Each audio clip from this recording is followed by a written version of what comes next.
Dale Earnhardt will win. Well, of course. Yeah, but I think I started out by saying if it goes green the rest of the way.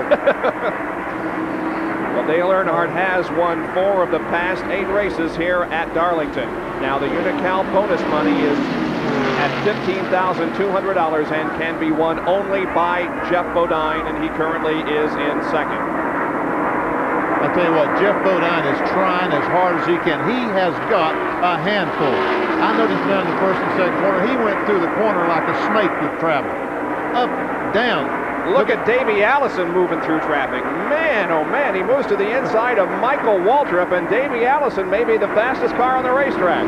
Yes, but does he have enough time to get very far back up towards the front? He's got a lot of racetrack between himself and the leader, Dale Earnhardt. A lot of racetrack. I think that only 6th place. Not only a lot of racetracks, but as Ned said, 6th place. He's got 4 more race cars to get by before he can get to Dale Earnhardt.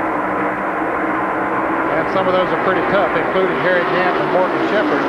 Gant running 5th, Morgan Shepherd running 4th. Those 2 guys are racing for position. Brett Bodine and Dale and Bill Elliott. And of course, Michael Waltrip is also.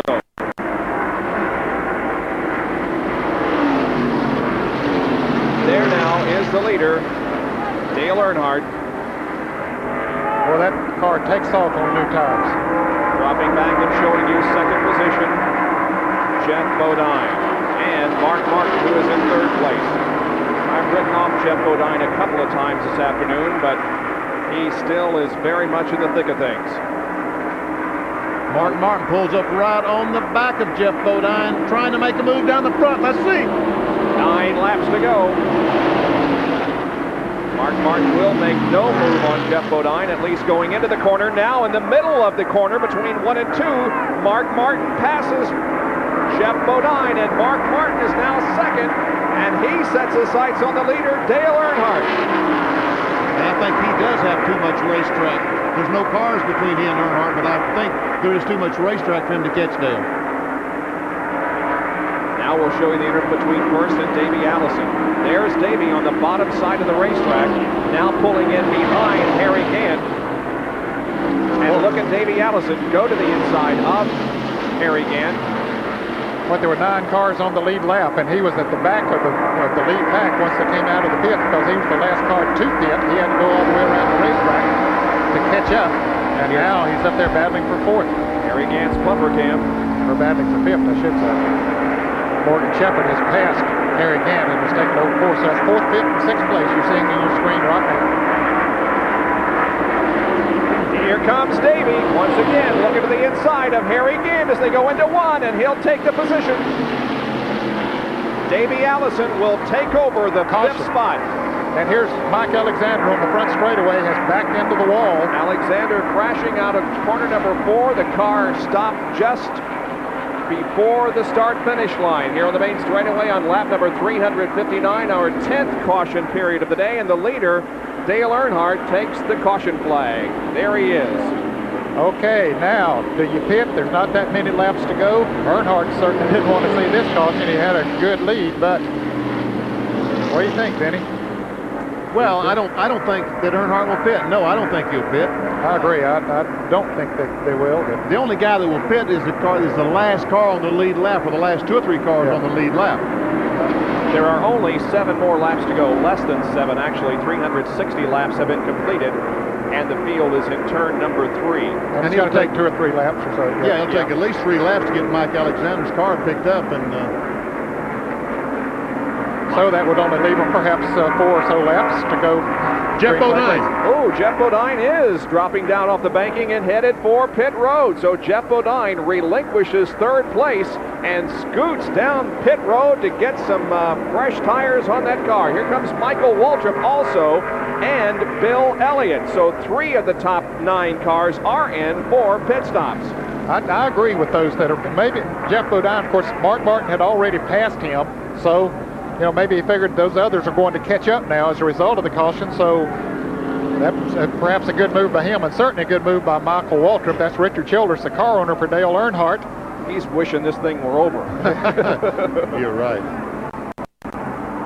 The crew does not look like that they're preparing in any way for a Dale Earnhardt stop. They're ready to watch the finish of this race, which will come in about 5.5 more laps. The Harry Gant's crew was out on pit road.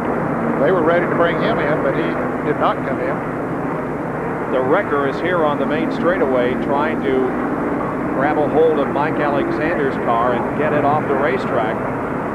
Alexander crashing here on the front stretch. He was running, Bob, in the 14th position, 3 laps down.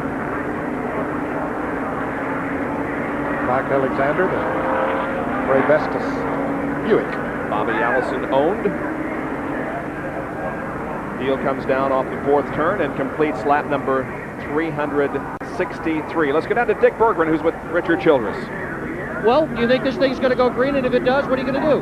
Well, you know, it's all up to Dale. He's just going to have to go hard. You know, we didn't need this caution. It seemed like all year long we hadn't needed these cautions at the end of the day. But, you know, Dale, he'll just go as hard as he can, and the best car will win, I guess. You've been talking about the car being loose all day. What's it like right now for this end stretch run?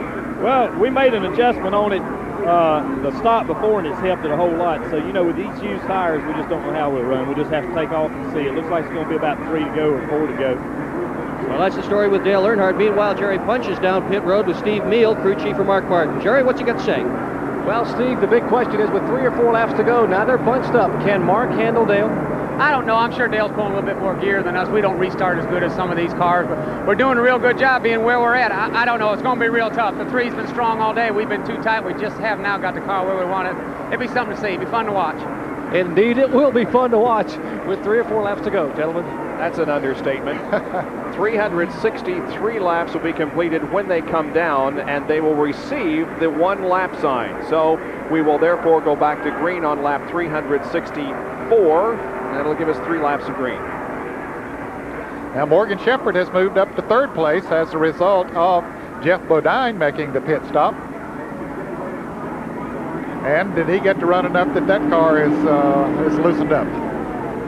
Next Sunday, we'll be in Bristol, Tennessee on the half-mile high bank Bristol International Raceway for the Valleydale Meets 500. And next Friday night in Kingsport, Tennessee, I'm going to go over to the Allendale Mansion and do the Hat of the Week over there Friday night. Oh, good. It's going to be a fundraiser. A bunch of race car drivers going to be there. So all you folks in Kingsport, the Allendale Mansion, come over and see us. There is Mark Martin's crew as they have their fingers crossed, hoping that Mark can pull off a victory and pass Dale Earnhardt here in the last 3 laps. Earnhardt keeping those tires warm as he heads for the green flag and a restart of this event. You know, Steve Meal made a good point there that Earnhardt, he always gets through those gears in a hurry, gets a good restart, and if he does that again, it just might make the difference. Look at Morgan Shepherd. He is chomping at the bit. How about the 28 car, Davey Allison? Yep. Any 4 of those cars can win this race easily. Let's see how